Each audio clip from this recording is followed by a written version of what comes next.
Friends, எப்படி இருக்கீங்க? ஒரு 2-3 டேஸ் பேக் என்னோட கிளையண்ட்டோட ஹஸ்பண்ட் வந்து என்னை பார்க்கறதுக்காக வந்திருந்தாரு. அவர் வந்து ஒரு கேள்வி கேட்டார். மேடம், இன்னைக்கு சட்டங்கள் எல்லாமே வந்து பெண்களுக்கு சாதகமாக தான் இருக்கா அப்படின்னாரு. நான் ரொம்ப சாதாரணமாக ஆமாம் அப்படின்னு சொன்னேன். உடனே கேட்டார், ஏன் மேடம், அப்போ ஆண்களுக்கு என்ன பாதிப்பு வந்தாலும் சட்டம் துணை புரியாதா?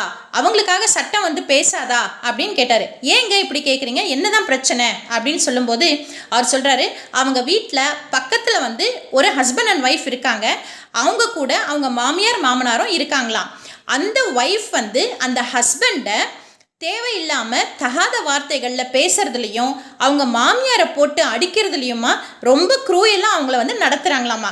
இப்படி இருக்கவங்களுக்கு நிச்சயமாக வந்து தண்டனை கிடைக்குமா கிடைக்காதா அப்படின்னு கேட்டிருக்காங்க. அதாவது இந்த இடத்துல அந்த ஹஸ்பண்டு மனைவி க்ரூயலாக நடந்துக்கிறாங்கன்றதுக்காக கம்ப்ளைண்ட் கொடுக்கலாமா, கேஸ் ஃபைல்லாமான்னு கேட்குறாங்க. பண்ணலாமான்னு கேட்கும்போது கண்டிப்பாக